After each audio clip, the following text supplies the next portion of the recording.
नमस्कार दोस्तों, मैं शशांक तिवारी पाठशाला रेलवे एग्जाम्स पर आप सभी का स्वागत करता हूं। आशा करता हूं आप लोगों का दिन बहुत अच्छा जा रहा है। आज बहुत अच्छा दिन जाएगा। सभी लोग कॉपी पेन लिख के बैठ जाइए। आज तारीख है, कौन सी तारीख है? आज 8 फरवरी 2021। उम्मीद करते हैं आप सभी लोगों को आवाज अच्छी आ रही होगी। सभी को आवाज साफ आ रही है? सभी को आवाज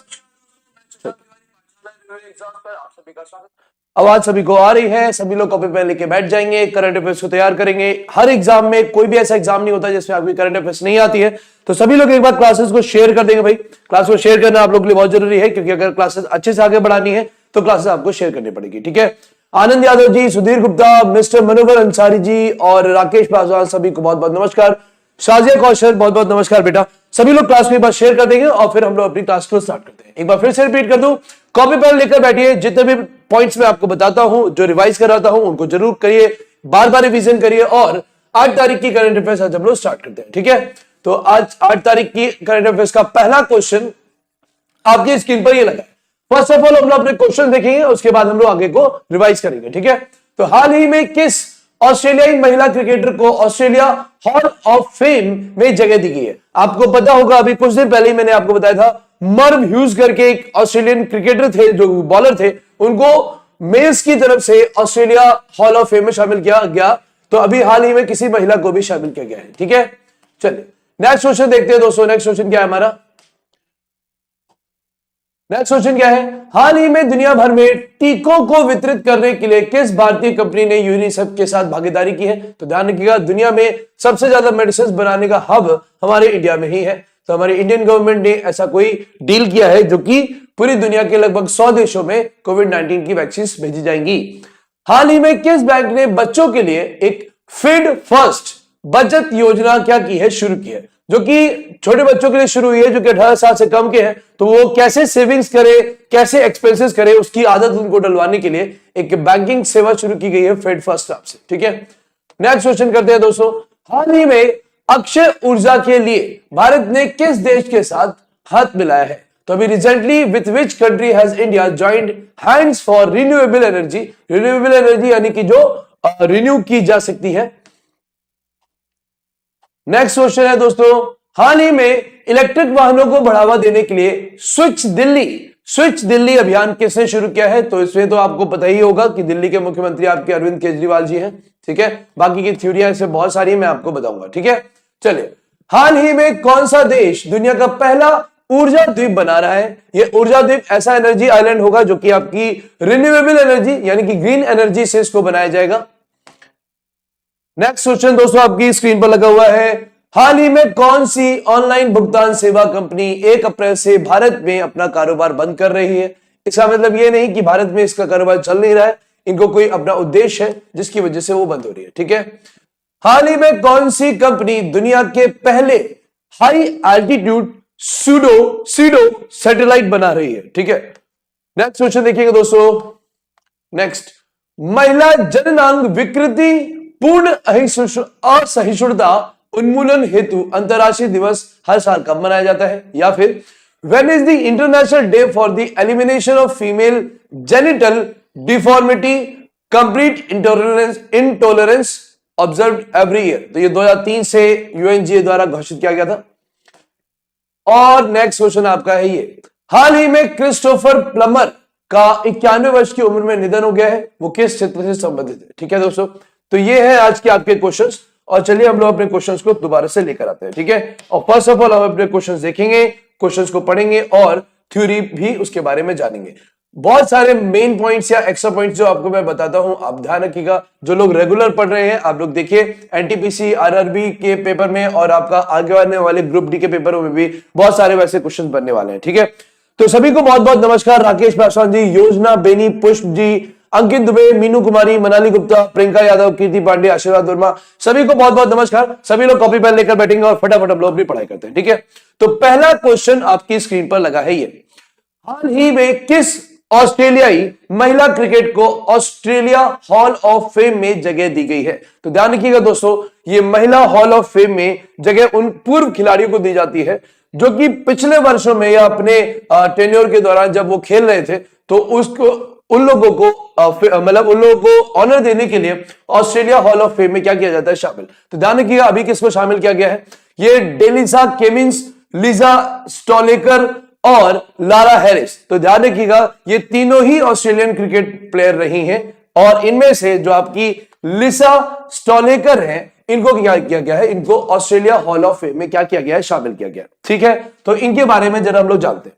तो अगर हम लोग बात करेंगे आपका क्या ऑस्ट्रेलिया हॉल ऑफ फेम की, तो ऑस्ट्रेलिया हॉल ऑफ फेम की अगर बात करेंगे तो अभी हाल ही में 4 दिन पहले ऑस्ट्रेलिया हॉल ऑफ फेम में एक और खबर आई थी कि मेंस प्लेयर में से, ऑस्ट्रेलिया के मेंस प्लेयर में से एक मर्व ह्यूज करके पुरानी खिलाड़ी रहे जो कि तेज गेंदबाज रहे, मर्व ह्यूज, इनको अभी ऑस्ट्रेलिया के हॉल ऑफ फेम में क्या किया गया था, शामिल किया गया था। ठीक है, ये भी ऑस्ट्रेलियन खिलाड़ी रहे और ध्यान रखिएगा ये एक पूर्व तेज गेंदबाज थे जिनको क्या किया था, जिनको ऑस्ट्रेलिया हॉल ऑफ फेम में क्या किया गया, शामिल किया गया। बिल्कुल उसी तरीके से अभी हाल ही में क्या किया गया, अभी फीमेल क्रिकेट प्लेयर में से, ऑस्ट्रेलिया के फीमेल क्रिकेट प्लेयर में से अभी लिसा स्टॉलेकर को क्या किया गया है, लिसा स्टॉलेकर को ऑस्ट्रेलिया हॉल ऑफ फेम में क्या किया गया है, शामिल किया गया। ठीक है, सभी क्लियर है। देखिए पुरानी चीजें भी पढ़ते रहना बहुत जरूरी होता है क्योंकि करंट अफेयर्स रोज बन रही है दोस्तों और रोज बहुत इंपॉर्टेंट होती है। ठीक है, इनमें बहुत सारे क्वेश्चन आपके लिए आने वाले हैं। अब अगर हम बात करें लिजा स्टॉलेकर की, तो इनको ऑस्ट्रेलिया हॉल ऑफ फेम में शामिल किया गया। ये कौन करता है, तो ये जैसे हमारे देश में बीसीसीआई है, जैसे हमारे देश में बीसीसीआई है वैसे ही ऑस्ट्रेलिया में क्या है, क्रिकेट ऑस्ट्रेलिया, क्रिकेट ऑस्ट्रेलिया जैसे हमारी बीसीसीआई है वैसे क्रिकेट ऑस्ट्रेलिया है। ठीक है, तो सीए जिसको आप बोलते हो, तो सारे खिलाड़ी यहीं से चयनित होते हैं।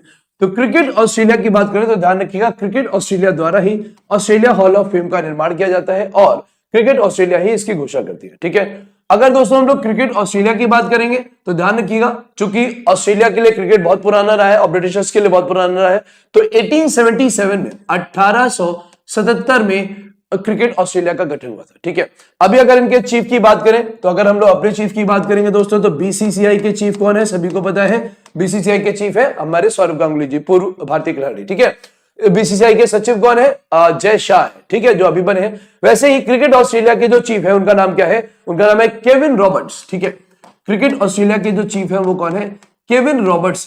ठीक है, 2018 से ये क्रिकेट ऑस्ट्रेलिया के चीफ के रूप में उनके अपने पद पे बैठे हुए। ठीक है, लिजा स्टॉलेकर की बात करते हैं दोस्तों, तो ध्यान रखिएगा लिजा स्टॉलेकर ने क्रिकेट ऑस्ट्रेलिया की तरफ से इन्होंने टेस्ट मैचेस भी खेले हैं, वनडे भी खेले और इन्होंने T20 भी खेला। ठीक है, ध्यान रखिएगा लिजा स्टॉलेकर कप्तान भी रही हैं, पूर्व कप्तान भी रही हैं, 2006 के दौरान ये कप्तान भी थी और इन्होंने लगभग 8 टेस्ट खेले हैं अपने पूरे कैरियर में, 125 वनडे खेले हैं ODI और इन्होंने 54 T20 खेले।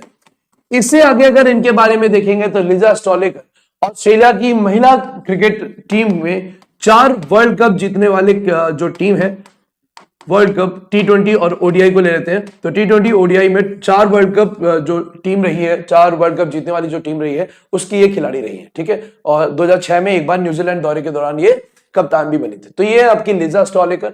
अब दोस्तों अगर हम बात करते हैं बीसीसीआई की, तो बीसीसीआई के चीफ कौन है, बीसीसीआई के चीफ आपके सौरव गांगुली है और इसके सचिव कौन है, जय शाह। ठीक है, बीसीसीआई की स्थापना कब हुई थी, 1928 में हुई थी, 1988 में इसकी मतलब ब्रिटिशर्स द्वारा जब स्थापना की गई थी तो इसकी 1928 में हुई थी। ठीक है, इसी इन सब के ऊपर कौन आता है, आईसीसी आती है जो कि आपकी 1909 में से पूर्व रूप से काम कर रही है। ठीक है, सभी का क्लियर है, हाँ सचिन को भी दिया जा चुका है। ठीक है, तो सभी लोग क्लास को एक बार शेयर करते रहेंगे भाई, है ना, क्लास को शेयर करते रहिए, जैसे आप लोगों ने पिछले क्लास में शेयर किया था तो मुझे बड़ा मतलब एक मोटिवेशन आता है कि हाँ धीरे धीरे आप लोग इनमें जुड़ रहे हैं, हमारे साथ आ रहे हैं आप लोग। ठीक है, तो राकेश पासवान जी, प्रिंस यूवी, साजिया कौशल, सभी लोग क्लास को शेयर भी करेंगे। ठीक है, सभी लोग क्लास को क्या करेंगे, शेयर भी करेंगे। ठीक है, चलिए नेक्स्ट क्वेश्चन में हम आते हैं दोस्तों। यहाँ पर हाँ, यहाँ पर और क्वेश्चन की अगर बात करते हैं तो और क्वेश्चन की बात करेंगे इस बार का। ध्यान रखिएगा 2020 का जो डिकेड है, इस डिकेड का जो टेस्ट प्लेयर घोषित किया गया है, कौन है भाई, डिकेड का टेस्ट प्लेयर घोषित किए गए हैं स्टीव स्मिथ। ध्यान रखिएगा एग्जाम में इंपॉर्टेंट है,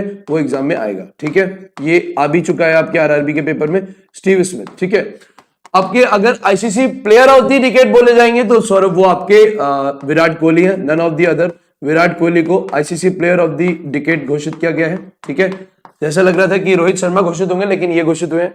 स्टीव स्मिथ टेस्ट खिलाड़ी घोषित हुए हैं, ठीक है, ये टेस्ट खिलाड़ी घोषित हुए हैं, ये पूरे ऑल ओवर घोषित हुए हैं। और दोस्तों अगर बात करेंगे कि आपका क्या आ सकता है एग्जाम में, आपको फीमेल्स के बारे में पूछा जा सकता है, तो ध्यान रखिएगा ऑस्ट्रेलिया की ही एक खिलाड़ी है, ऑस्ट्रेलिया की एक खिलाड़ी है एमिली पेरी। तो ध्यान रखिएगा ये अभी तक एग्जाम में नहीं पूछा गया, पूछा जा सकता है। ऑस्ट्रेलिया की एक फीमेल खिलाड़ी है, क्रिकेट खिलाड़ी जिनका नाम है एमिली पेरी। एमिली पेरी को क्या किया गया है, डिकेड, इस बार के डिकेड ऑफ द प्लेयर का, फीमेल प्लेयर का अवार्ड दिया गया, ठीक है। तो अभी तक ये एग्जाम में नहीं पूछा गया था, तो ध्यान रखिए ये एग्जाम में पूछा जाएगा, ठीक है। सभी का क्लियर है, ठीक है। तो सभी लोग दोस्तों क्लास को शेयर करते रहिए, ठीक है, सभी लोग क्लास को शेयर करते रहा करिए ताकि आप लोग आगे ज्यादा क्लास को पढ़ते रहे। हाँ जी रंजन जी, क्लास रात में क्लास नहीं हो पाई थी क्योंकि आपका एनालिसिस का नहीं हो पाई क्योंकि एग्जाम नहीं था, ठीक है। चलिए, ऑस्ट्रेलियाई महिला क्रिकेट टीम की पूर्व कप्तान लिसा स्टॉलेकर को Australia cricket hall of fame में क्या किया गया है, शामिल किया गया है। क्रिकेट ऑस्ट्रेलिया ने शुक्रवार को इनकी घोषणा की। क्रिकेट ऑस्ट्रेलिया का गठन कब हुआ, 1877 में हुआ था, अभी आपने पढ़ा, ठीक है। अपने कैरियर के दौरान इन्होंने 54 टी20, 125 वनडे और 8 टेस्ट खेले हैं, ठीक है। और 2006 के दौरान 2006 में न्यूजीलैंड के दौरे के दौरान एक बार ये ऑस्ट्रेलिया की कप्तान भी बनी है, ठीक है दोस्तों। और ध्यान रखिएगा मर्व ह्यूज का नाम भी ध्यान रखिएगा, मर्व ह्यूज आपके क्या घोषित हुए हैं, ऑस्ट्रेलिया हॉल ऑफ फेम में शामिल हुए हैं मेल प्लेयर्स में, ठीक है। सभी का क्लियर है। चलिए, सभी लोग क्लासेस को शेयर करते रहेंगे और मन लगा के पढ़ते रहेंगे, ठीक है।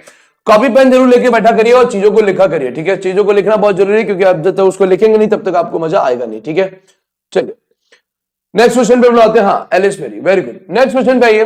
हाल ही में दुनिया भर में टीकों को वितरित करने के लिए किस भारतीय कंपनी ने यूनिसेफ के साथ भागीदारी की है, ठीक है दोस्तों। तो ध्यान रखिएगा हमारी serum institute of India, serum institute of India जिसको आप SII कहते हैं, ध्यान रखिएगा SII दुनिया में सबसे बड़ी सीरम इंस्टीट्यूट के रूप में हमारी सीरम इंस्टीट्यूट ऑफ इंडिया है, जो कि 1966 में स्थापित हुई थी और इसका जो मेन सेंटर है कहां पर है, पुणे में है, ठीक है।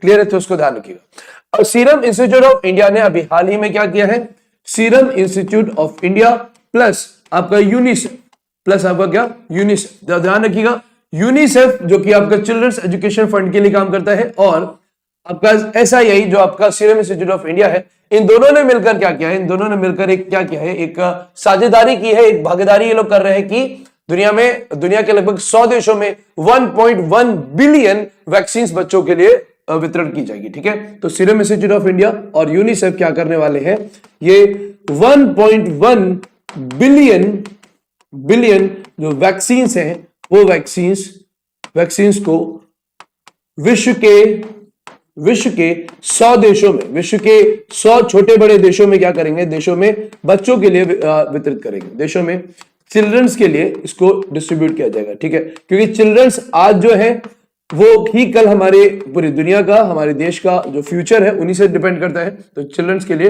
डिस्ट्रीब्यूट की जाएगी और उसका निर्माण कौन करेगा, उसका निर्माण भारत कर रहा है, ठीक है। तो इसका ध्यान रखिएगा।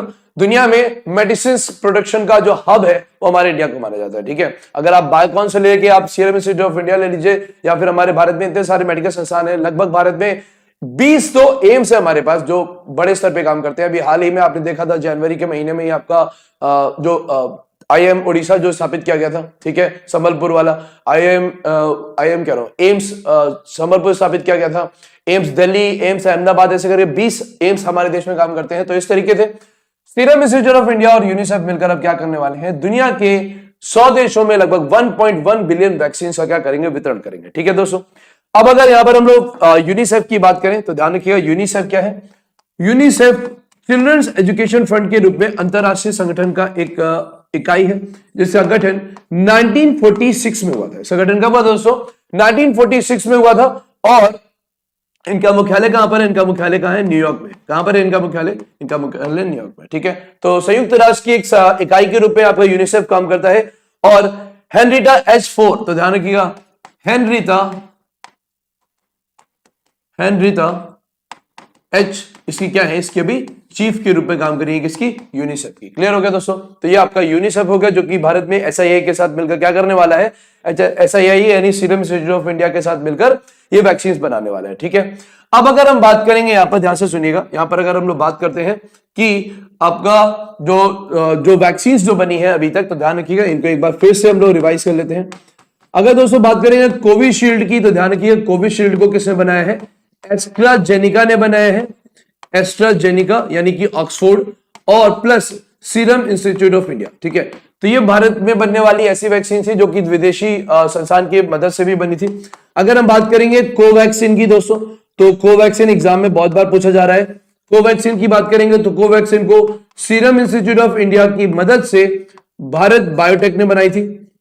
भारत बायोटेक ने इसका निर्माण किया है। ठीक है, एक ये पॉइंट हो गया आपका। ठीक है, नेक्स्ट अगर स्पुतनिक की बात करेंगे तो स्पुतनिक क्या है? ध्यान रखिएगा, स्पुतनिक आपकी रशियन बेस्ड मेडिसिन है। ठीक है, रशियन बेस्ड मेडिसिन है। उसके बाद दोस्तों अगर हम लोग बात करेंगे, आपने सुना होगा अभी हाल ही में बहुत सारी वैक्सीन फेमस हुई हैं। पी फाइजर फेमस हुई है जो कि आपके फाइजर और बायोएनटेक की है। ठीक है, तो देखिए स्पुतनिक के बाद आपका पी फाइजर आता है। पी फाइजर भी एक आपका कोविड वैक्सीन है जो कि फाइजर प्लस बायोएनटेक नामक कंपनी द्वारा इसको बनाया गया है। ठीक है, सभी का क्लियर है। अब यहां पर और क्वेश्चन हमारे लिए क्या बनते हैं मैं आपको बता देता हूं। अभी हाल ही में हमारे भारत में आपने सुना होगा नोवावैक्स नाम की एक जो अमेरिकन कंपनी है, नोवावैक्स के मदद से भारत एक और कोवैक्स नाम की मेडिसिन जो बना रहा है, वो भी आपकी कोविड-19 से रिलेटेड है। ठीक है, सभी लोग क्लास को शेयर कर देंगे भाई, है ना। राहुल माथुर जी बहुत बहुत नमस्कार, इतनी बार गुड मॉर्निंग करते हो आप। चलिए सभी लोग क्लास को शेयर भी करते रहेंगे। ठीक है, क्लास को शेयर करते रहेंगे ताकि आप लोगों से यही एक मोटिवेशन मिलता है कि हाँ आप लोग इसको पढ़ रहे हो या मन लगा के आप लोग पढ़ रहे हैं। ठीक है, तो ध्यान रखिएगा अभी जो यूनिसेफ आपका यूनिसेफ और इंडिया जो सीरम इंस्टीट्यूट ऑफ इंडिया है जो वैक्सीन जिसके लिए बना रहे हैं, तो वो आपके किसके लिए बनाएंगे? वो आपके नोवावैक्स के लिए बना रहे हैं। नोवावैक्स, ध्यान रखिएगा नोवावैक्स एक वैक्सीन कंपनी है। नोवावैक्स एक वैक्सीन कंपनी है जो कि यूएसए बेस्ड है ये भी, और 1987 में 1987 में 1987 में इसका यूएसए में एक स्थान है मैरीलैंड। यूएसए में एक स्थान है मैरीलैंड, तो मैरीलैंड बेस्ड ये कंपनी है नोवावैक्स। तो इनके द्वारा रिसर्च की गई वैक्सीन का निर्माण हमारी सीरम इंस्टीट्यूट ऑफ इंडिया ही करेगी। ठीक है, क्लियर हो गया सभी का? तो सभी लोग क्लास को शेयर भी करते रहेंगे। ठीक है, कोई बात नहीं राकेश पासवान जी, ऐसा नहीं बोलते। ठीक है, सभी लोग क्लास को शेयर भी करते रहिए, है ना। शेयर करते रहिए ताकि आप लोग मन लगा के पढ़ते रहिए और लिखते भी जरूर रहिए। ठीक है, इतने सारे कमेंट माथुर जी मत करिए, राहुल राठौर जी आप केवल पढ़ाई करिए। ठीक है, सभी का क्लियर हो गया? तो ये हो गया आपका क्या होगा, कोविड वैक्सीन से रिलेटेड कंपनी। ठीक है, चलिए यूनिसेफ और भारत के सीरम संस्थान ने नोवावैक्स जो अभी मैंने आपको बताया और एस्ट्राजेनिका के टीकों के लिए दीर्घकालिक आपूर्ति समझौता किया है। बच्चों के लिए संयुक्त राष्ट्र एजेंसी यानी कि यूनिसेफ ने 1.1 बिलियन खुराक जो है लगभग 100 देशों में क्या की जाएगी, पहुंच की जाएगी, और इसका निर्माण हमारा देश करेगा। ठीक है, सभी का क्लियर है? ऑक्सफोर्ड और एस्ट्राजेनिका के कोविशील्ड का उत्पादन सीरम इंस्टीट्यूट ऑफ इंडिया ने किया है जो अभी हम लोगों ने पढ़ा था, और नोवावैक्स को यूएस आधारित नोवावैक्स इंक द्वारा तैयार किया जा रहा है। सभी का क्लियर है कि नहीं? यूनिसेफ के बारे में हम लोग पढ़ लिया। 1996 मुख्य इनके कौन है? हेनरिटा एच4 है, और मुख्यालय से कहां पर है? न्यूयॉर्क में। सभी का क्लियर है? चलिए नेक्स्ट क्वेश्चन पे आते हैं। सभी लोग दोस्तों क्लासेस को शेयर भी करते रहा करिए ताकि आगे क्लासेस बढ़ती रहे और ताकि हम लोगों को भी एक मोटिवेशन आता रहे कि आप लोग मन लगा के पढ़ रहे हैं। ठीक है, चलिए नेक्स्ट क्वेश्चन पे आते हैं। हाल ही में किस बैंक ने बच्चों के लिए फीड फर्स्ट बचत योजना शुरू की है? तो सभी लोग इसको देखेंगे जरा, कौन सी ऐसी बैंक है? फेडरल बैंक है, या फिर आपकी यस बैंक है, या फिर आपकी पेटीएम बैंक है, जिसने क्या किया है, जिसने बच्चों के लिए क्या किया है? बच्चों के लिए एक बचत बैंक शुरू की है, बचत खाता शुरू किया है, जिसका नाम क्या है? Fed first. तो ध्यान से सुन लीजिएगा, यहां पर फेड दिखाई दे रहा है आपको, तो फेड का मतलब फेडरल हो गया यहां पर। तो ध्यान रखिएगा, आपकी जो फेडरल बैंक है, फेडरल बैंक 1931 में 1931 में केरला में स्थापित हुई थी। तो ध्यान रखिएगा, केरल की एक बैंक है जिसका नाम है फेडरल बैंक। ध्यान रखिएगा, ये आपकी फेडरल रिजर्व में समझ लीजिएगा, फेडरल रिजर्व यूएसए की जो केंद्रीय बैंक है उसका नाम है। ठीक है, तो यहां फेडरल बैंक की बात हो रही है। फेडरल बैंक की बात करेंगे, 1931 में इसको स्थापित किया गया था, और ये कहां पर है? आपकी केरल में है, अलुवा नामक स्थान पे। ठीक है, कहां पर है? अलुवा। तो अभी इस बैंक ने क्या किया है? इस बैंक ने अभी फेड फर्स्ट नाम की एक योजना शुरू की है। फीड फर्स्ट नाम का एक खाता शुरू किया है ऐसे बच्चों के लिए जो बच्चे 18 वर्ष से कम है, 18 इयर्स ऑफ एज से नीचे के जो बच्चे हैं, जो बच्चे नाबालिग बच्चे होते हैं, उनको यह सिखाना कि किस तरीके से बैंकिंग सुविधाओं में कैसे सेविंग की जाती है, कैसे उसको यूज किया जाता है, कैसे पैसा एक्सपेंस किया जाता है। क्योंकि यही माना जाता है पूरी दुनिया में कि कैश जब तक हमारी जेब में होगा तब तक हमें यूज करने का तरीका नहीं आएगा। तो इस तरीके से फेड फर्स्ट कैसे बच्चों के लिए है दोस्तों? ये 18 ईयर्स से कम बच्चों के लिए है, 18 ईयर्स से कम आयु वाले बच्चों के लिए बनाई गई है, ठीक है। उसके बाद उद्देश्य इसका क्या है दोस्तों? उद्देश्य सेविंग करना और एक्सपेंस के तरीके उनको आदतें दिलवाना, ठीक है। तो सेविंग अकाउंट के रूप में सेविंग अकाउंट बच्चों के लिए बनाया गया है, ठीक है। सभी का क्लियर है? उसके बाद अगर बात करेंगे तो ध्यान रखिएगा, इसका एक नियम भी बनाया गया है कि एक दिन में एक बार में इसका जो कॉन्टेक्टलेस डेबिट कार्ड इनको दिया जाएगा। ध्यान रखिएगा, इस सेविंग अकाउंट के जरिए कॉन्टेक्टलेस डेबिट कार्ड प्रदान किया जाएगा और इस डेबिट कार्ड के माध्यम से बच्चे क्या कर सकते हैं? बच्चे एक दिन में 2,500 रुपए तक की निकासी कर सकते हैं और 10,000 रुपए तक का वो पॉइंट ऑफ सेल यानी कि पीओएस का प्रयोग कर सकते हैं, ठीक है। तो सभी लोग ध्यान से सुनेंगे, पीओएस को हम लोग क्या बोलते हैं दोस्तों? Point of sale. Point of sale जैसे कि हम लोग जब जाते हैं तो कहीं पर स्कैनिंग अपना मशीन से जो उसको कार्ड को हम लोग स्वाइप करते हैं तो वो सिस्टम आपका पीओएस हो जाता है। तो पीओएस में 10,000 तक का वो क्या कर सकते हैं? निकासी करवा सकते हैं और एक बार में जो कैश विथड्रॉवल करना है तो कैश विथड्रॉवल को एक बार में 2,500 रुपए तक वो कैश विथड्रॉवल कर सकते हैं। तो ये सिस्टम क्या है दोस्तों? ये सिस्टम बच्चों को ये सिखाएगा कि कैसे उनको सेविंग करनी चाहिए, कैसे एक्सपेंस करना चाहिए, आदतें उनको दिलवाना। हमारे देश में रूरल बैंकें इसीलिए खोली गई थी। क्यों खोली गई थी? 1975 में ये बोला गया कि रूरल बैंकें इसलिए खोली जाएंगी क्योंकि ग्रामीण क्षेत्र के लोगों को पैसा ना जमा करना आता है ना पैसा निकालना आता है और वो अपने घर में रखे रहते हैं, जो होता है वो खर्चा हो जाता है, ठीक है। सभी क्लियर? तो सभी लोग क्लास को शेयर करते रहेंगे भाई, ठीक है। हाँ, इसके सीईओ कौन है? सीईओ श्याम श्रीनिवासन है, बिल्कुल सही है, ठीक है। ध्यान रखिएगा, फेडरल बैंक के जो आपके चीफ एग्जीक्यूटिव ऑफिसर है वो कौन है? श्याम श्रीनिवासन है, श्याम श्रीनिवासन इसके चीफ है। सभी का क्लियर हो गया? तो ये होगी आपकी कौन सी बैंक? ये फेडरल बैंक है जो कि फेड फर्स्ट नामक बचत योजना शुरू कर रही है। हम लोग दोस्तों यस बैंक की बात करेंगे और पेटीएम की बैंक की बात करेंगे। तो ये चीजें हम लोग पहले भी पढ़ चुके हैं, मैंने आप लोगों को पहले भी बताया था, तो ध्यान रखिएगा। यस और पेटीएम बैंक की बात करोगे तो यस की स्थापना कब हुई थी? 2004 में हुई थी। यस बैंक 2004 में स्थापित हुई थी मुंबई में, ठीक है। और अगर हम लोग क्या बात करेंगे, अगर हम लोग बात करेंगे पेटीएम की, तो पेटीएम की शुरुआत 2010 में की गई थी, 2010 में की गई थी और इसका जो मुख्यालय है मुंबई मत कर दीजिएगा, इसका मुख्यालय कहां पर है? नोएडा, उत्तर प्रदेश में, ठीक है। सभी को क्लियर है? तो ये हो गया आपका पेटीएम, फेडरल बैंक और यस बैंक, ठीक है। सभी लोग दोस्तों क्लास को शेयर करते रहा करिए, है ना। जितने लोग आए हैं और भी लोग आते रहेंगे, जैसे लास्ट क्लास में आप लोग आए थे। हाँ, योर परफेक्ट बैंकिंग पार्टनर, बिल्कुल सही है राकेश पासवान जी, बिल्कुल सही। आपने जाना, ध्यान रखिएगा फेडरल बैंक का जो अपना इनका जो टैगलाइन है वो क्या है? योर परफेक्ट बैंकिंग पार्टनर, इनका अपना टैगलाइन है, ठीक है। क्लियर है सभी का? चलिए इसकी थ्योरी देख लेते हैं दोस्तों। फेडरल बैंक ने 18 साल से कम उम्र के बच्चों के लिए एक विशेष बचत खाता योजना फेड फर्स्ट शुरू करने की घोषणा की है। खाता बच्चों को स्वस्थ बचत यानी कि सेविंग्स और खर्च करने की आदतें विकसित करने के लिए देगा, मतलब उनकी मदद करेगा। एक बार में 2,500 रुपए वो कैश निकाल सकते हैं और पीओएस यानी पॉइंट ऑफ सेल वो 10,000 रुपए से प्रदान की गई है, ठीक है। तो इस तरीके से फेडरल बैंक के सीईओ जो है वो आपके श्रीनिवासन है और फेडरल बैंक का मुख्यालय अलुवा केरल में है और फेडरल बैंक की जो टैगलाइन है आपका सच्चा बैंकिंग पार्टनर, इनकी अपनी टैगलाइन है। क्लियर हो गया दोस्तों? तो ये है आपकी कौन सी बैंक? ये आपकी फेडरल बैंक जो कि भारत में पहली बार बच्चों के लिए ऐसा सिस्टम लेकर आई है, ठीक है। सभी को क्लियर है? तो सभी लोग क्लास को एक बार शेयर भी कर दिया करिए भाई, ठीक है। सभी लोग क्लास को शेयर भी कर दिया करिए, आशीर्वाद जी और राकेश पासवान जी, ठीक है। चलिए नेक्स्ट क्वेश्चन पे हम लोग आते हैं। नेक्स्ट क्वेश्चन देखते हैं भाई। नेक्स्ट क्वेश्चन, हाल ही में अक्षय ऊर्जा के लिए भारत ने किस देश के साथ हाथ मिलाया है? ठीक है, तो ध्यान रखिएगा अक्षय ऊर्जा यानी कि आपकी रिन्यूएबल एनर्जी की बात हो रही है। तो अगर हम बात करें दोस्तों इजराइल, बहरीन और युगांडा की, तो अभी हाल ही में पहली बार ऐसा हुआ है कि बहरीन देश द्वारा क्या किया गया है? भारत के साथ एक रिन्यूएबल एनर्जी का सिस्टम, एक एमओयू किया गया था इंडिया बहरीन के बीच में 4 फरवरी को यह समझौता हुआ है कि हम क्या करेंगे? हम रिन्यूएबल एनर्जी पर ध्यान देंगे। रिन्यूएबल एनर्जी के लिए समझौते करेंगे, ठीक है। अब ये रिन्यूएबल एनर्जी के लिए जो समझौता किया गया है, ये इसमें भारत और बहरीन के बीच जो आपका वर्चुअली जो इनके बीच की जो बैठक हुई, इस बैठक के दौरान जो इनकी फर्स्ट डील है, ध्यान रखिएगा ये इंडिया और बहरीन के बीच में पहली बार ऐसी कोई डील हो रही है जो कि आपकी रिन्यूएबल एनर्जी यानी कि आपकी कौन सी ऊर्जा? अक्षय ऊर्जा के बारे में ऐसा हो रहा है, ठीक है। तो यहां पर आपका जो समझौता हुआ है वो समझौता हुआ था दिनेश दयानंद द्वारा।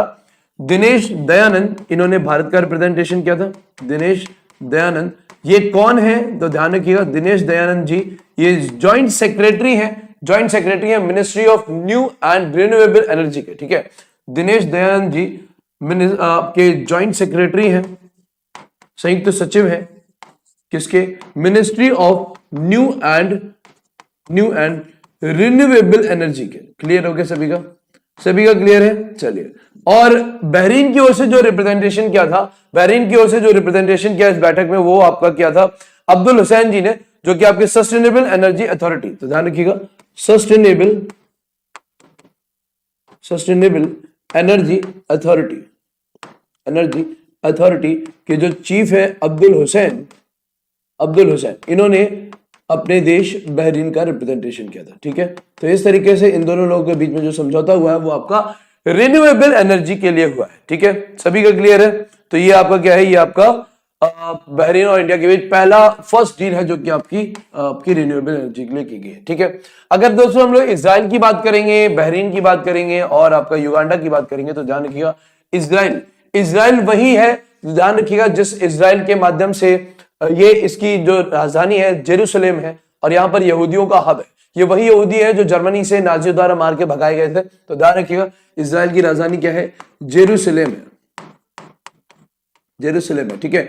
अगर इनकी चीफ की बात करेंगे तो सभी को पता है बेंजामिन नेतन्याहू, ठीक है।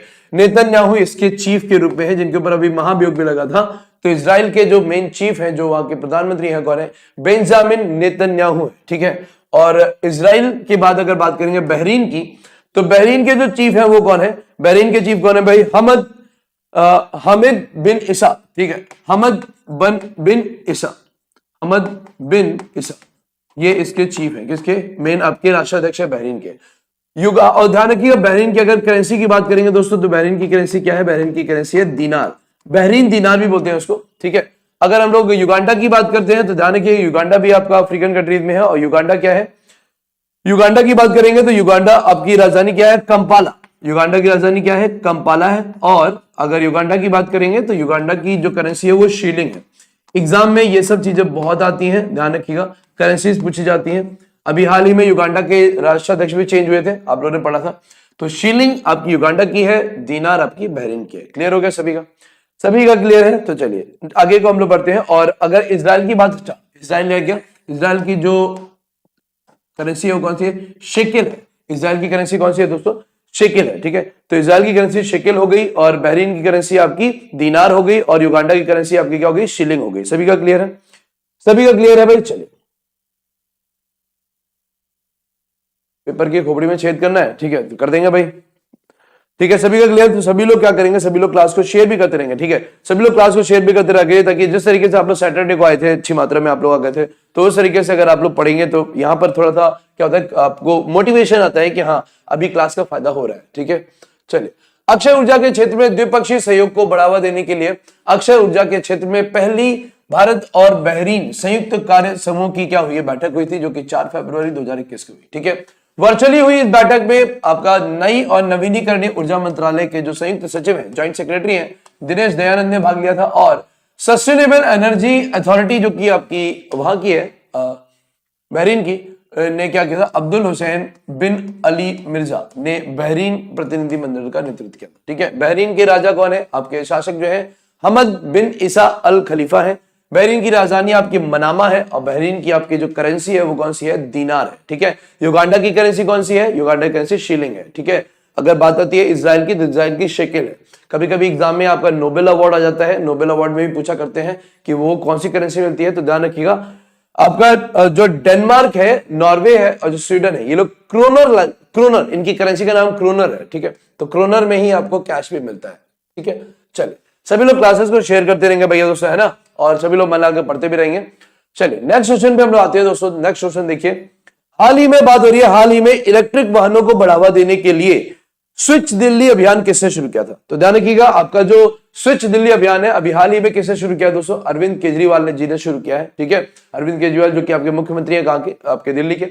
अब यहाँ पर ध्यान रखिएगा बहुत सारी, ये क्यों है, दिल्ली में इनका उद्देश्य बना है, दिल्ली गवर्नमेंट ने एक उद्देश्य बनाया कि स्विच दिल्ली के माध्यम से एक अभियान चलाएंगे हम, और स्विच दिल्ली के माध्यम से लोगों को जागरूक करेंगे, लोगों को अपील करेंगे कि लोग ज्यादा से ज्यादा इलेक्ट्रिक वाहनों का यूज करें।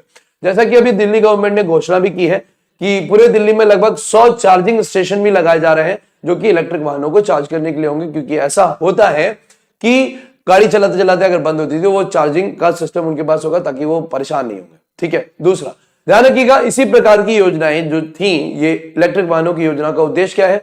उद्देश्य प्रदूषण से अपने राज्य को, अपने देश को कम करना, प्रदूषण से मुक्त कराना।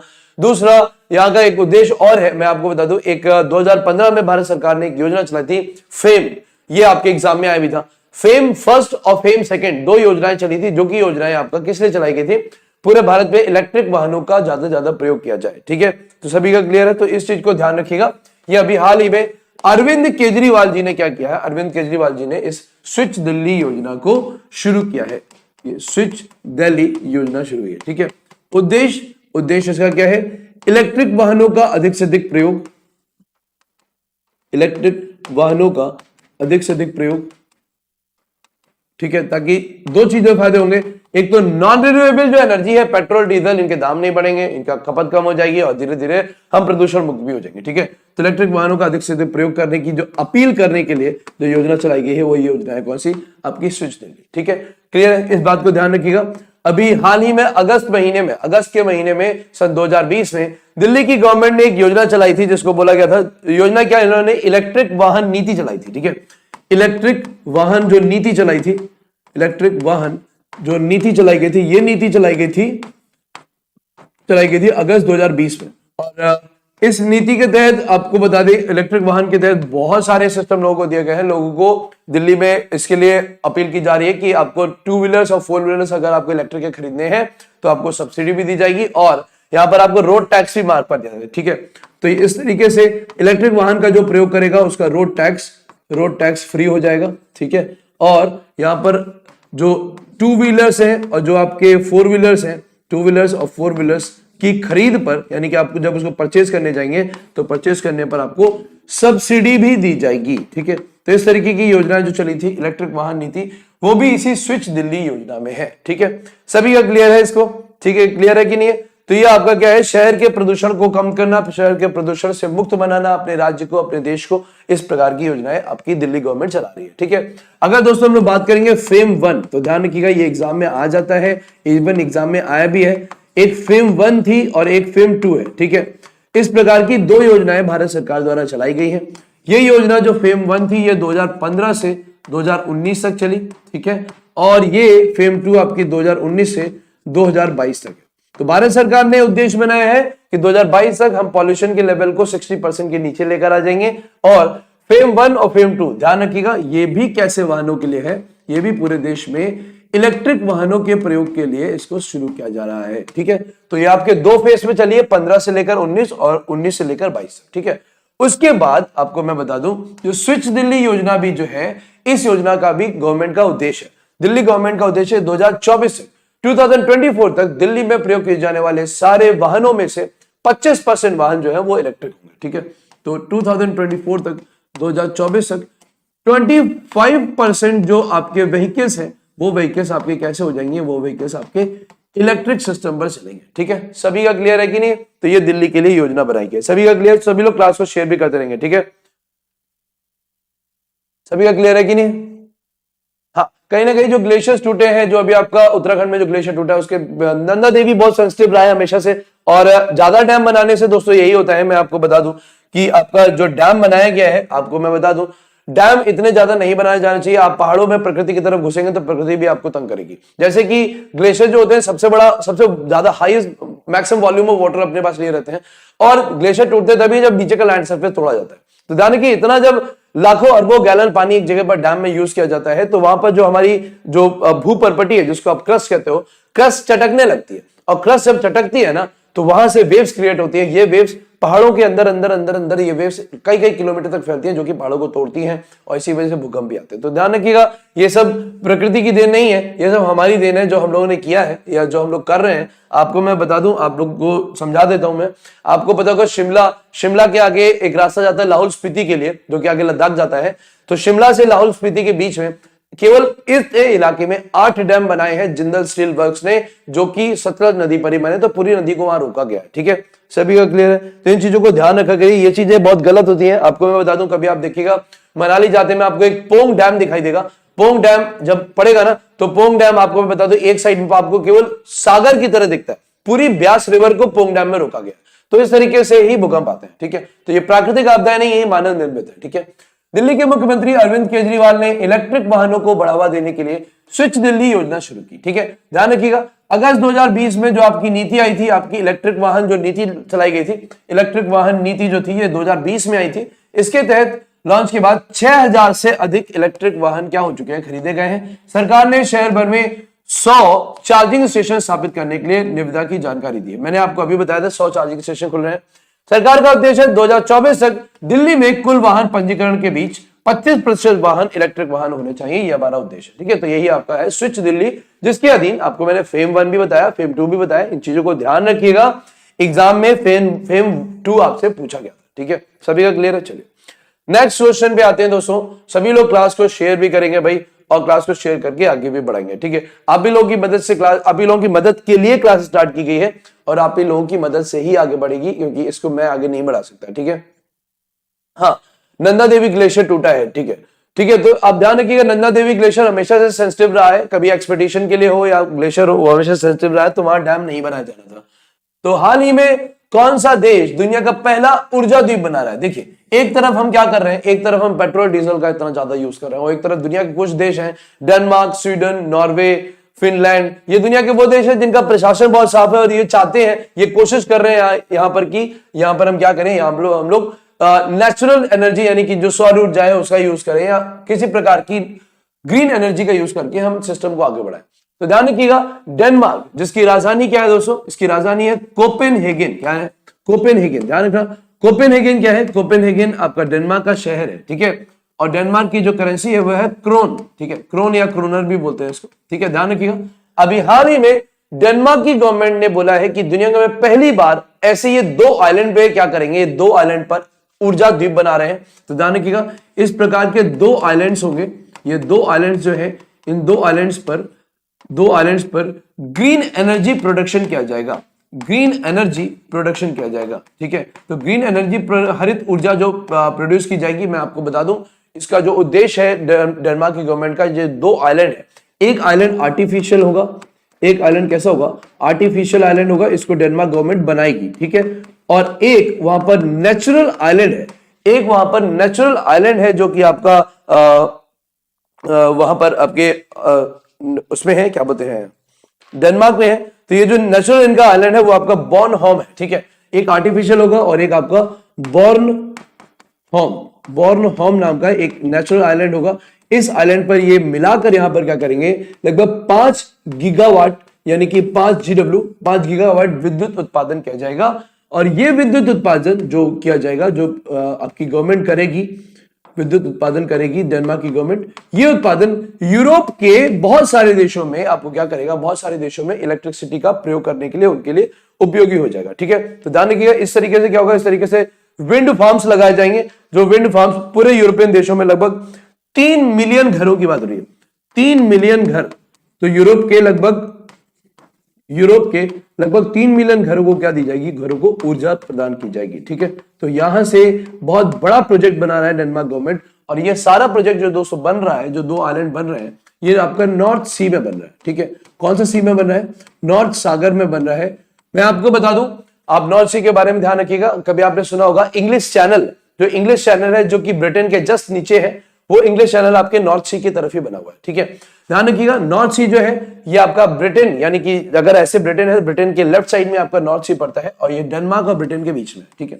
तो डेनमार्क ब्रिटेन के बीच में है, ऊपर से आपका नॉर्वे है, स्वीडन है, फिनलैंड है। तो ये नॉर्थ सी आपका यूरोपियन सागर है, जो कि आपको अटलांटिक ओशन से जोड़ता है, तो वहां इंग्लिश चैनल बनता है, ठीक है। तो वहां 2 आइलैंड जो बन रहे हैं, एक आपका बॉर्न होम में बनेगा, एक आर्टिफिशियल आइलैंड बनेगा। और डेनमार्क की गवर्नमेंट का एक उद्देश्य और है कि अगले 5 सालों में हम लगभग 12 गीगावाट क्या करने वाले हैं, विद्युत उत्पादन, एनर्जी प्रोडक्शन करने वाले हैं, जो कि पूरे यूरोप और यूरोप के साथ साथ अफ्रीका के देशों को भी ऊर्जा प्रदान करेगा, ठीक है। सभी का क्लियर है?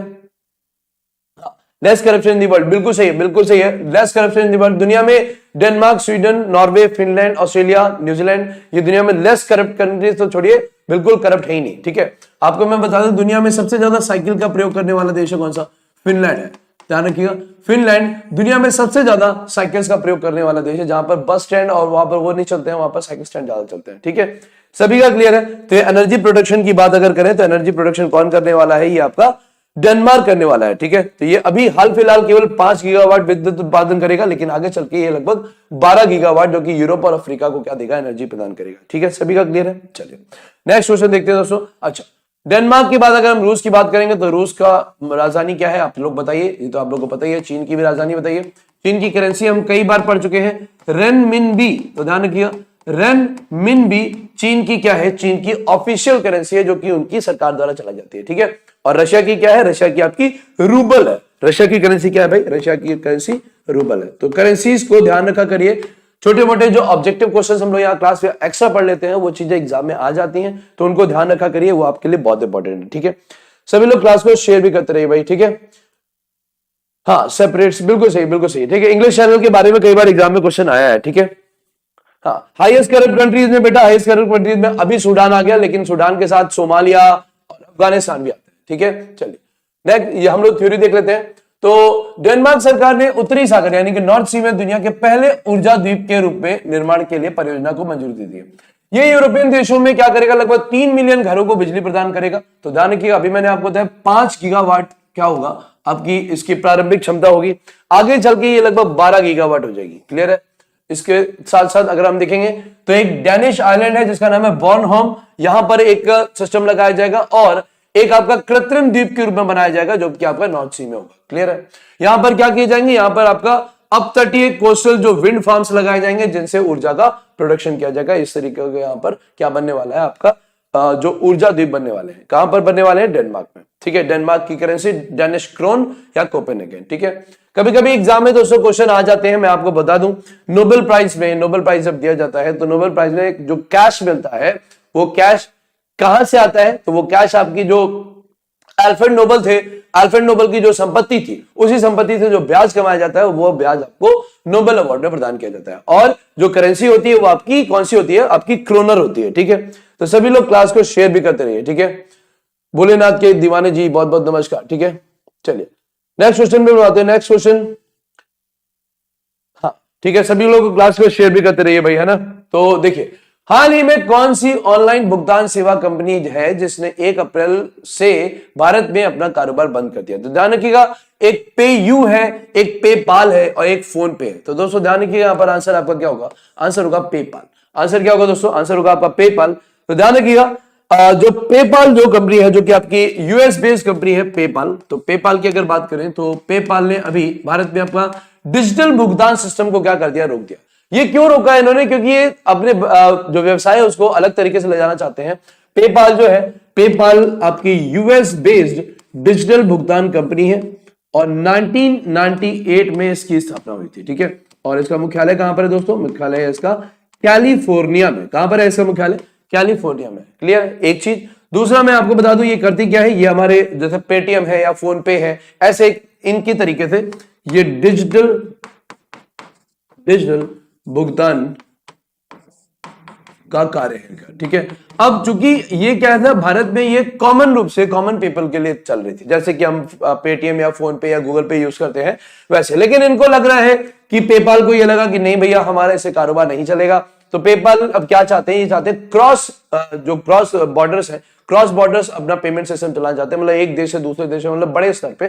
तो इसके लिए इन्होंने क्या किया है, इसके लिए इन्होंने अपना जो भारत में व्यापार जो है, भारत में जो कारण है, भारत में इन्होंने अपने आप को बंद कर दिया। भारत में ये बंद हो चुका है सिस्टम। ठीक है, लेकिन ध्यान रखिएगा, अभी पेपाल ने इस सुविधा को रखा है कि अगर कोई भी फॉरेनर, जिस फॉरेन कंट्री में पेपाल चल रहा है, वो उस पेपाल के माध्यम से भारत के किसी भी व्यक्ति को पैसे ट्रांसफर कर सकता है। ठीक है, तो कोई भी विदेशी ट्रांसफर कर सकता है। ठीक है, तो ये विदेशी ट्रांसफर अभी कर सकते हैं। दूसरा, इनका जो कारण है, मैंने आपको अभी बताया, इनका जो कारण है जिस वजह से इन्होंने अपना क्या किया, अपना कारोबार भारत में रोक दिया है, इसलिए नहीं कि भारत में मंदी है, भारत में लोग यूज नहीं कर रहे हैं, बहुत लोग यूज कर रहे हैं, लेकिन उनका उद्देश्य है क्रॉस बॉर्डर पेमेंट बिजनेस को स्टार्ट करना। ठीक है, कारण क्रॉस बॉर्डर पेमेंट सिस्टम को स्टार्ट करना चाहते हैं, जिसकी वजह से ये इस छोटे पेमेंट सिस्टम को, जो कि लोगों से लोगों तक पहुंचता है एक देश के अंदर, उसको ये रोक देंगे। अब ये बड़े स्तर पे काम करेंगे। ठीक है, तो ये हमारे हो गए पेपाल, जिसकी स्थापना 1998 में हुई थी। क्लियर हो गया सभी को। सभी क्लियर है। लेकिन अभी भी वैश्विक जो लोग हैं, इन्वेस्टर्स हैं, वो भारत में पैसे को इसके माध्यम से सेंड कर सकते हैं। अब दोस्तों हम लोग यहां पर देखते हैं क्या, हम लोग यहां पर देखते हैं पेपाल के साथ साथ आपका पेयू भी है और पेयू के साथ साथ आपका फोन पे भी है। ठीक है, तो ध्यान रखिएगा आपका पेयू जो है ये नीदरलैंड की कंपनी है। ध्यान रखिएगा नीदरलैंड, या एग्जाम में कभी आपको हॉलैंड लिखकर आ जाएगा तो हॉलैंड भी लिख सकते हैं आप। तो नीदरलैंड की कंपनी है जो कि आपकी सन 2002 में स्थापित हुई थी, 2002 में स्थापित हुई थी। ठीक है, इसको ध्यान रखिएगा। दूसरा अगर मैं आपको बताऊं पेटीएम की, पेटीएम है फोन पे, अगर फोन पे की बात करेंगे, फोन पे की बात दोस्तों पे PAY नहीं लिखते हैं, फोन पे लिखते हैं इसको। फोन पे की बात करेंगे तो फोन पे भी डिजिटल भुगतान का कार्य करते हैं और ये 2015 में स्थापित हुई थी। और फोन पे की बात करेंगे तो फोन पे का मुख्यालय कहां पर है दोस्तों, बैंगलोर में। कहां पर है, बैंगलोर में। ठीक है, तो फोन पे का मुख्यालय बैंगलोर में है। उसके बाद आप लोगों को पता है, आप लोगों ने बहुत चीजें भी पढ़ रखी है, आपका एयरफोर्स में बैंगलोर में भी क्या चल रहा है, आपका जो एयरफोर्स में येलहंस्का में चल रहा है, वहां पर एयरो इंडिया का प्रोग्राम चल रहा था, जो एयर शो हो रहा था वहां पर। अभी दुनिया भर के देशों के एयरफोर्स चीफों की बैठक हुई है, अभी रक्षा मंत्रियों की बैठक हुई है ना, बैंगलोर में। तो ये आपका फोन पे है। और फोन पे की अगर बात करेंगे दोस्तों, ध्यान रखिए फोन पे की जो किस इसकी पेरेंट कंपनी कौन सी आपको पता है, इसकी पेरेंट कंपनी है फ्लिपकार्ट। ठीक है, फ्लिपकार्ट। तो इनको ध्यान रखिए, फ्लिपकार्ट एग्जाम में पूछा भी गया है। और समीर निगम, ध्यान रखिएगा समीर निगम इसके क्या है, इसके चीफ है। ये एग्जाम में आपसे पूछा जा सकता है क्योंकि एग्जाम में बहुत सारे सीईओज वगैरह आपसे, सीईओज एमडीज वगैरह एग्जाम में पूछे जाते हैं। क्लियर हो गया सभी का, सभी का क्लियर है कि नहीं? तो इस तरीके से आपका पेपाल ने भारत में अपना व्यापार क्या कर दिया, भारत में अपना व्यापार बंद कर दिया। ठीक है, सभी को क्लियर है? सभी लोग क्लास को शेयर भी करते रहेंगे भाई। ठीक है, अमित मिश्रा जी, राकेश पासवान और साजिद कौशल जी, सभी लोग क्लास को क्या करेंगे, शेयर कर दीजिए। ठीक है, सभी लोग क्लास को शेयर कर दीजिए ताकि आगे क्लासों को अच्छे से पढ़ाया जा सके दोस्तों, क्योंकि इस मामले में आप लोगों की जरूरत है। अगर आप लोग नहीं करेंगे तो क्लासेस को उतना अच्छे से नहीं चलाया जा सकेगा। ठीक है, चलिए पेपाल के सीईओ कौन है दोस्तों? पेपाल के सीईओ आपके डैन शुल्मैन है, संयुक्त राज्य की कंपनी है और पेपाल की स्थापना 1998 में पोलो अल्टो कैलिफोर्निया में की गई थी। ठीक है, कैलिफोर्निया स्थित वैश्विक डिजिटल भुगतान जो मंच पेपाल ने घोषणा की है कि वो 1 अप्रैल से 2021 से अपना जो भारत में व्यापार है वो बंद करने वाले हैं। ठीक है, तो अपने ये भारत में बंद कर देंगे। ये निर्णय इसलिए लिया गया है क्योंकि कंपनी अपना ध्यान क्रॉस बॉर्डर पेमेंट सिस्टम पे ले जाना चाहती है, यानी बड़े स्तर पे लाना चाहती है, जिसकी वजह से वो भारत में इस प्रकार का छोटा पेमेंट सिस्टम नहीं चलाना चाहते। ठीक है, तो और वैसे भी अगर ये चलाना भी नहीं चाहे, आपको सच बताएं, आप लोग में शायद आधे लोगों को, हम लोगों को पता ही नहीं था पेपाल होता क्या है। ठीक है, तो भारत में ऐसा एक्चुअल में भारत में पेटीएम वगैरह और गूगल पे वगैरह लोग ज्यादा यूज करते हैं, तो पेपाल कोई यूज नहीं करता। मेन चीज ये है। ठीक है, क्योंकि हमारे देश में इतनी सारी डिजिटल भुगतान के सिस्टम आ गए हैं कि हर आदमी इजी वाला देखता है कि इजी वाला कौन सा, इजी वाला हम यूज करेंगे। ठीक है, सभी क्लियर है? चलिए नेक्स्ट क्वेश्चन पे आते हैं। नेक्स्ट क्वेश्चन देखते हैं दोस्तों, सभी लोग क्लास को शेयर भी करते रहेंगे भाई, है ना। चलिए, हाल ही में कौन सी कंपनी दुनिया में पहले हाई एल्टीट्यूड सीडो सैटेलाइट बना रही है? तो ध्यान रखिए, यहाँ पर नासा, HAL या इसरो की बात करेंगे तो हमारी Hindustan aeronautics limited Bangalore based, फिर से देखो बात आ गई बैंगलोर की, तो भारत में रिसर्च सेंटर्स में से मैक्सिमम आपके बैंगलोर में ही बने। तो हिंदुस्तान एरोनॉटिक्स लिमिटेड क्या कर रही है, आपकी हाई एल्टीट्यूड सीडो सैटेलाइट का निर्माण कर रहे हैं। ठीक है, ये जो सीडो सैटेलाइट का निर्माण कर रहे हैं, ध्यान रखिएगा ये एक ऐसा सिस्टम है जिसके माध्यम से लगभग 5 प्लेन बनाए जाएंगे, 5 फाइटर प्लेन ये लोग रखेंगे, जिनमें एक प्लेन जो हमारा मानव युक्त प्लेन होगा दोस्तों, वो मानव युक्त इस सैटेलाइट सिस्टम में 5 प्लेन चलेंगे, जिनमें एक प्लेन जो होगा वो मानव युक्त होगा, वो हमारे बॉर्डर के अंदर रहेगा, वो हमारे बॉर्डर के अंदर रहेगा, हमारी रक्षा करेगा, देश की सीमा की रक्षा करेगा। और बाकी की जो ये सैटेलाइट बेस्ड जो आपके विमान लाए जाएंगे मानव रहित, ये दुश्मन के इलाके में जाएंगे और ये लगभग 700 किलोमीटर तक के इलाके को ये भेज सकते हैं। इवन ये विमान मिसाइल्स लेकर भी जा सकते हैं। ठीक है, तो इस प्रकार का सिस्टम जो है वो आपका HAL, एक प्रकार का देखा जाए तो दुनिया में पहली बार ऐसा कुछ सिस्टम हो रहा है कि आपका pseudo satellite system high altitude start हो रहा है, क्योंकि इतने एल्टीट्यूड पे नेटवर्क सिस्टम नहीं होते हैं और इतने एल्टीट्यूड पे सैटेलाइट्स को कहीं एक जगह से बैठकर चलाया नहीं जा सकता। ठीक है, तो विमानों को चलाया जाना इतना आसान नहीं होता है। ठीक है, तो HAL की बात करेंगे तो HAL ने ये क्यों किया है, इसके पीछे मेन उद्देश्य है, हम कैजुअलिटीज नहीं चाहते हैं। जैसे कि आपने देखा होगा अभी पाकिस्तान से झड़प के दौरान लास्ट ईयर क्या हुआ, 2019-20 के दौरान आपके जो एयरफोर्स का एक पायलट हमारा मिगी केस का पायलट वहां पाकिस्तान में गिर गया, फिर लाने ले जाने में बहुत बवाल हुआ, पाकिस्तान के सामने हमको दावे रखने पड़े या पाकिस्तान के सामने हमको जिद करनी पड़ी हमारे सैनिक को हमको दीजिए। तो इस प्रकार कोई हादसा ना हो, तो सैन्य क्षमता को बढ़ाने के लिए इस प्रकार का सिस्टम HAL लेकर आ रही है, high altitude pseudo satellite system लेकर आ रहे हैं। ठीक है, ध्यान रखिएगा यहां पर आपका जो एक मानव युक्त होगा, एक प्लेन जो होगा वो मानव युक्त होगा, और ये मानव युक्त जो विमान है, इस विमान को कहा गया है क्या, इसको विमान को नाम दिया जा रहा है मदरशिप। ठीक है, ये आपकी मदरशिप होगी। अब इस विमान में बैठे हुए जो पायलट्स है, मदरशिप, इस विमान में जो बैठे हुए पायलट्स और जो टेक्निकल विभाग हुआ, वो दुश्मन के इलाके में क्या करेगा, मानव रहित विमान भेजेगा। ठीक है, मानव रहित विमान भेजेगा जिससे जान माल का नुकसान ना हो। तो मानव रहित विमान, जो 4 मानव रहित विमान बनाए जा रहे हैं, ये 4 मानव रहित विमानों को बोला गया है, इनको बोला गया है कैट्स योद्धा। इनका नाम जो रखा गया है, इनका नाम है कैट्स योद्धा। ठीक है, ये इनको बोला जाएगा, और ये योद्धा जाके दुश्मन के इलाके में मानव रहित विमान जाएगा और दुश्मन के इलाके को उड़ा के चलाएगा। ठीक है, इसकी जो क्षमता है, तो ध्यान रखिएगा इसकी क्षमता, ये 700 किलोमीटर तक क्या कर सकता है, निशाने को मार सकता है। ठीक है, मार सकता है, और लगभग 350 किलोमीटर तक अंदर जाकर वापस भी आ सकता है। ठीक है, तो ये लोग बैठकर अपने इलाके में उसको हैंडल करेंगे, वो दुश्मन के इलाके में जाएगा और दुश्मन को मार के चला जाएगा। ठीक है, तो इस तरीके का सिस्टम आपको क्या बोला गया है, इस तरीके सिस्टम को बोला गया है high altitude pseudo satellite system. ठीक है, ये सैटेलाइट सिस्टम से चलेगा। उसके बाद दोस्तों अगर इनकी बात करेंगे तो ये आपके जो मानव रहित जो विमान है, मानव रहित, जिसको कैट्स इंडिया का कैट्स योद्धा कहा जा रहा है। तो ध्यान रखिएगा कैट्स की योद्धा की बात करेंगे तो कैट का जो फुल फॉर्म है, ध्यान रखिएगा, ये है आपका CATS। ठीक है, तो ये आपका क्या है, इसका फुल फॉर्म जो है वो है कंबाइंड एयर टीमिंग सिस्टम। तो ध्यान रखिएगा कंबाइंड एयर टीमिंग सिस्टम। अभी मैंने आपको बताया कि जो मानव युक्त विमान होगा वो अपनी सीमा में रहेगा और वो दुश्मन के इलाके में मानव रहित को भेजेगा और वहां से उसको हैंडल करता रहेगा और वो दुश्मन को मार के आता रहेगा। ठीक है, तो ये इसका फुल फॉर्म है। ठीक है, क्लियर है दोस्तों। अब हम बात करेंगे नासा की और इसरो की। तो सभी को पता है, एक चीज याद रखो, मैं आपको ऐसे बता देता हूं, देखिए DRDO और नासा को ध्यान रखो, दोनों का गठन 1958 में हुआ था, तो आपको याद रहेगा हमेशा। ठीक है, DRDO और नासा का गठन 1958 में ही हुआ था। और नासा की अगर हम लोग बात करेंगे तो ध्यान रखिए, नासा आपका अमेरिका की स्पेस एजेंसी है।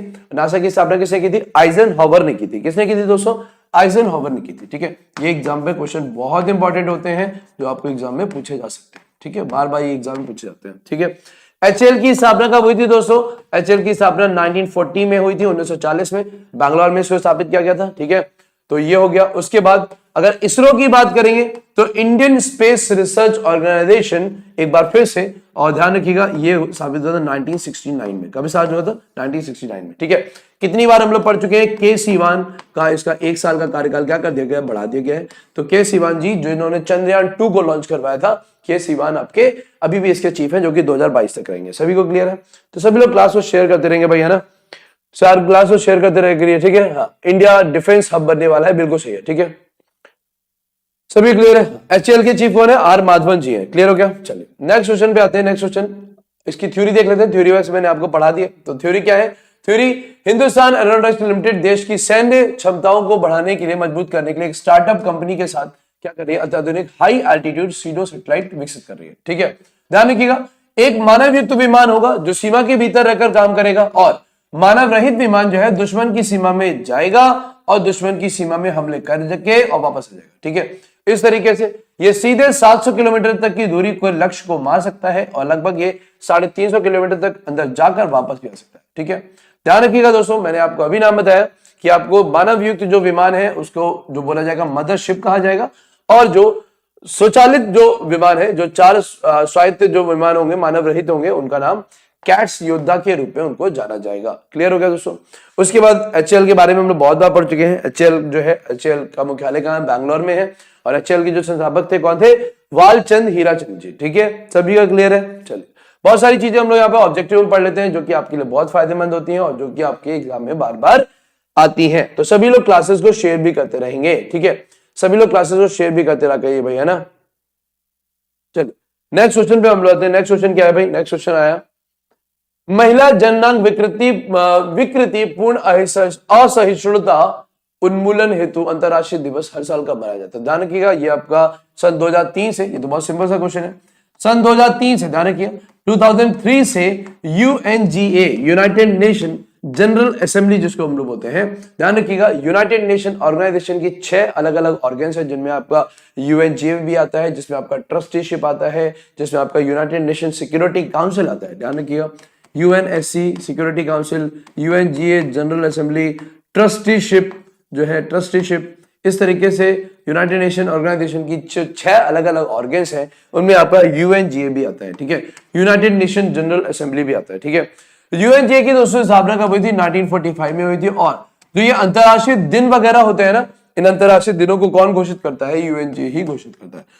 तो सन 2003 में 6 फरवरी की तारीख को क्या किया गया था? आपका महिला जननांग विकृति पूर्ण असहिष्णुता उन्मूलन हेतु अंतरराष्ट्रीय दिवस जब बनाया गया था, तो ये तब से मनाया जा रहा है, ठीक है। तो ध्यान रखिएगा, ये आपका असहिष्णुता के लिए जो बनाया जाता है। तो इस बार का जो थीम है दोस्तों, इस बार का थीम एग्जाम में आपसे आ सकता है, ठीक है। ये ग्रुप डी में जरूर कहीं ना कहीं आपके क्वेश्चंस जनवरी फरवरी वाले जरूर ये क्वेश्चंस आएंगे, ठीक है। तो ध्यान रखिए, no time for global inaction, no time for, इस बार का जो थीम है, no time for global inaction, no time for global inaction, ये इस बार का क्या थीम है? तो no time for global inaction, unite fund and act to end, unite एकता, fund and act to remove, act to end female genital mutation, ठीक है, to act to end female genital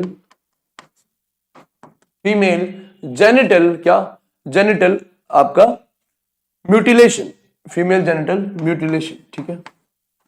ये इस बार का क्या है? इस बार का थीम, ठीक है। तो ये आपको याद करना इंपॉर्टेंट है आपके लिए, कि आप लोग इसको याद कर लीजिए। आपका 6 फरवरी 2021 में जो आपका थीम बनाया गया, ये किसने घोषित किया था? इसको यूएनजीए ने घोषित किया था। सभी का क्लियर है कि नहीं? चलिए, शाम की क्लास बेटा स्टार्ट हो गई है, शाम की क्लास स्टार्ट हो गई है आपकी ग्रुप डी के लिए, ठीक है, साइंस के लिए, ठीक है। तो सभी लोग शाम को 9 बजे आएंगे। महिला जननांग विकृति पूर्ण असहिष्णुता उन्मूलन हेतु अंतरराष्ट्रीय दिवस विश्व स्तर पर 6 फरवरी को मनाया जाता है।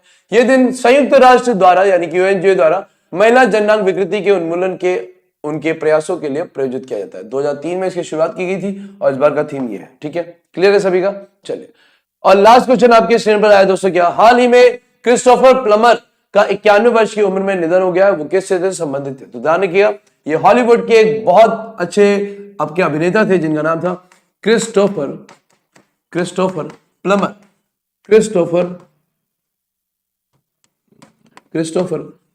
तो क्रिस्टोफर प्लमर आपके क्या थे? 91 ईयर्स ऑफ एज में क्या हुआ, अभी इनकी डेथ हुई है। ध्यान रखिएगा, क्रिस्टोफर प्लमर की अगर हम बात करें, ध्यान रखिए, बिगिनर्स के लिए इनकी एक मूवी थी बिगिनर्स के लिए ये इंपॉर्टेंट है, चूंकि अभी चर्चित हस्तियों में है।